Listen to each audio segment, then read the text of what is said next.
Kalau KKN gini-gini doang, ini nggak usah deh KKN. Halo teman-teman, kenalin nama gue Haidar. Gue mahasiswa aktuaria semester 7 yang baru saja menyelesaikan program KKNT di IPB. Buat teman-teman yang belum tahu, KKN itu apa? KKN itu adalah kuliah kerja nyata, di mana kita diminta untuk melakukan intervensi program terhadap masyarakat desa yang ada di tempat-tempat tertentu. Mungkin agak sedikit bingung terkait konsepnya. Konsepnya begini, ambil contoh lo adalah mahasiswa yang sering belajar dan sehari-harinya cuma belajar, kemudian ketika di satu waktu diminta untuk turun langsung ke desa dan untuk mengimplementasikan permasalahan yang ada di desa dan juga sesuai dengan bidang studi yang telah lo lakukan. Seperti itu. Jadi kayak sebenarnya juga nggak tahu lu bakal dikirim kemana, entah kemana, dan itu bakal tugas lu untuk menyelesaikan kegiatan itu sampai selesai. Ada begitu banyak permasalahan yang terjadi dalam KKN ini. Sebelum masuk ke permasalahan, kita mau ngeliat dulu nih terkait beberapa yang terlintas secara umum. Yang pertama kita mungkin bisa dilihat dari POV, ya kan? Sudut pandang. Kita bagi jadi dua. Yang pertama ada dari mahasiswa. Gimana sih mahasiswa pandangannya terkait KKN ini? Apa sih kayak misalkan, oh gue ditugasin KKN. Nah terus apa sih pandangannya? Kurang lebihnya terbagi jadi dua. Yang pertama ada dari pengalaman. Gitu. Dari pengalaman, cukup nggak sih pengalaman yang dirasakan oleh mahasiswa? Mereka kayak ngerasa, oh sekiranya udah cukup nih, oh sekiranya belum cukup nih, apa yang harus tambahkan, apa yang harus ditingkatkan. Kadang lebih ada pertanyaan seperti itu. Terus yang kedua, mahasiswa itu sebagai pendatang. Kayak, ya lu datang di tempat yang antah berantah, kemudian lu disuruh untuk melakukan kegiatan gitu. Terus kebagi jadi dua lagi ketika lu menjadi pendatang, yaitu jadi penerimaan dari pendatangnya tersendiri di antara setiap desanya. Ya kan? Kemudian ada culture yang berbeda di antara mahasiswa dan juga masyarakat desa. Di mana ini harus ada penyesuaian dari mahasiswa tersendiri. Dan kemudian di desa ini kita dianggap sebagai dewa. Dan ketika kita dianggap sebagai dewa, kita dianggap seperti kita bisa merubah sesuatu. It's like we can turn water into wine, or building infrastructure like it's nothing, or snapping around your finger and turn them immediately rubbish into ashes. Oke? Terus permasalahan yang kedua, ini yang pertama dari POV. Permasalahan yang kedua ada pada permasalahan lintas sektor. Lintas sektornya apa? Ada beragam sektorial yang harus kita lakukan. Ada seperti pemerintahnya, ada juga masyarakat desa, seperti berlapis-lapis, dan juga permasalahan tersebut tidak bisa dipandang hanya sebagai sebelah mata aja. Oh, masalah sampah numpuk nanti terjadi kayak gimana? Nanti airnya bakal keruh dan sebagainya. Ketika air keruh nanti nggak bisa mengairi pertanian, atau mungkin nanti sanitasinya rusak, terus kesehatan mereka juga menurun. Seperti itu kurang lebihnya. Karena ketika kita bermasyarakat, kita melihat garis besar semua permasalahan secara umum dan merangkai satu persatu secara mudah sebagai mahasiswa. Dengan mudahnya kita bisa bilang permasalahan di atas tuh cuma bisa kita lihat semampu mahasiswa. Nah, tapi ini jadi pertanyaan, semampu mahasiswa ini akan berdampak seperti apa? Gitu. Oke, kalau misalnya kita start dari nol, gimana kalau misalkan gue bilang KKN itu mulai nggak dari nol, tapi dari minus? Gitu. Gimana lagi kalau misalnya gue bilang, ketika masyarakat desa ditanya, apa dampak dari kegiatan KKN yang dilakukan oleh kami gitu? Mereka jawabnya bilang, nggak ada apa-apa. Kita nggak ngerasain apa-apa kok, manfaat ketika kalian datang ke sini, terus kalian pulang gitu aja. Masalah KKN yang dialami sebenarnya ini bukan masalah KKN doang. Tapi ini lebih ke arah masalah sistem yang sepertinya lumrah terjadi di sistem perguruan tinggi yang ada di Indonesia, di mana kebanyakan mengandalkan hanya formalitas dibandingkan dampak nyatanya itu tersendiri.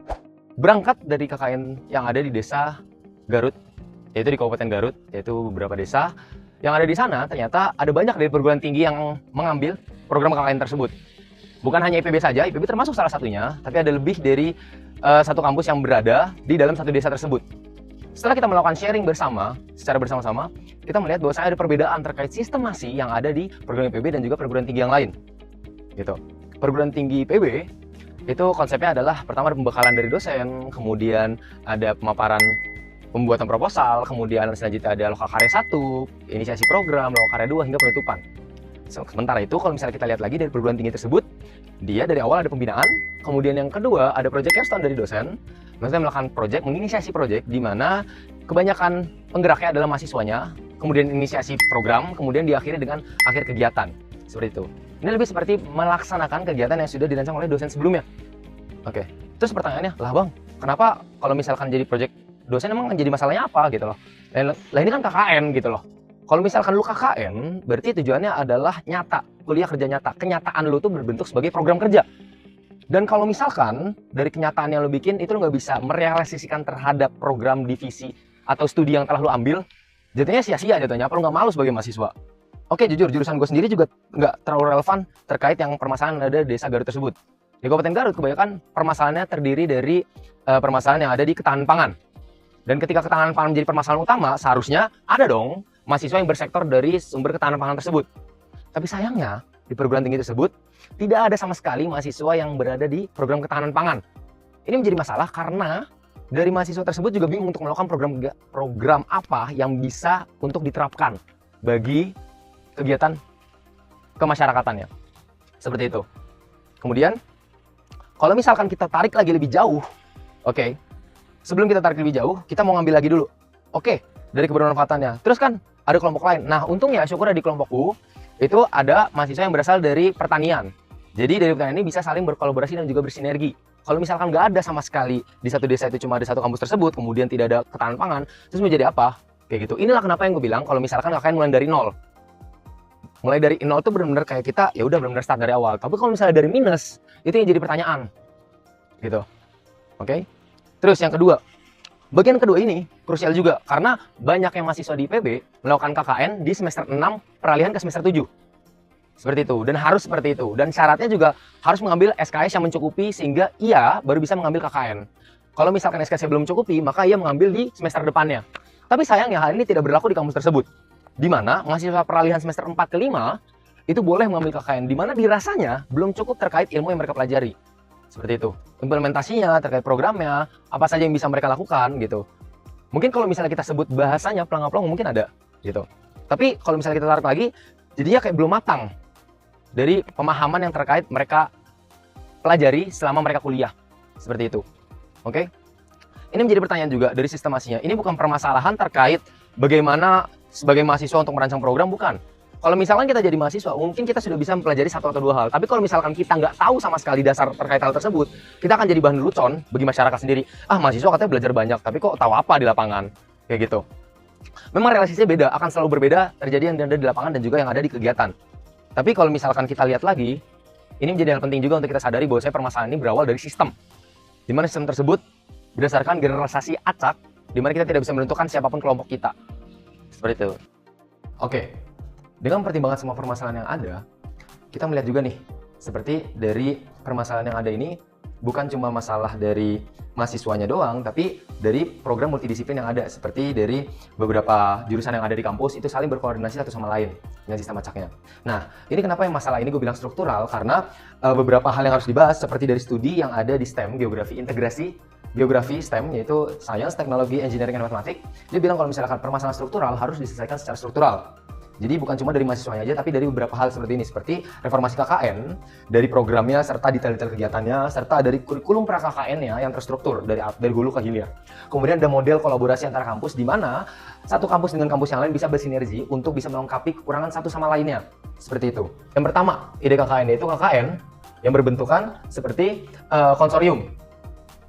Konsorium itu apa? Jadi seperti dia kolaborasi, tapi antar kampus juga. Di mana itu bisa memaksimalkan multidisiplin yang ada dari berbagai bidang ilmu. Dan yang tambah ini menjadi inter-institusi. Jadi misalkan dari ITB dan juga IPB atau mungkin dari institusi lainnya dan bergabung dari satu sama lainnya sehingga dari satu desa itu banyak multidisiplin yang ada sehingga bisa memaksimalkan output yang ada. Seperti itu. Kemudian yang kedua ada KKN yang ditambahkan dengan desa binaan. Desa binaan kampus. Desa binaan. Seperti itu. Dan KKN ini kurang lebihnya sudah beberapa universitas yang menerapkannya, tapi kurang lebihnya sistemasi ini seperti misalkan KKN, dan kemudian setelah KKN itu ada keberlanjutannya terkait sinerginya dan juga dipantau dan juga dilakukan monitoring dan evaluasi. Kemudian hingga sebelum KKN lagi dalam periode 1 tahun ini ada masa transisi di mana mahasiswa KKN yang selanjutnya bukan membuat program baru dari nol, tapi mereka melanjutkannya dan ingin mencapai milestone yang selanjutnya lagi bertahap seperti itu.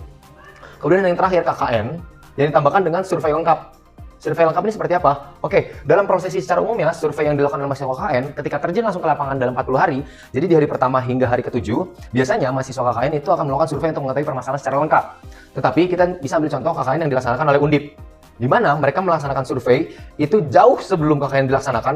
Dari pengumuman kelompok di Undip itu sekitar 3 bulan, dan dari 3 bulan itu bisa ditarik kurang lebihnya 5 kali survei ke pihak desanya secara langsung.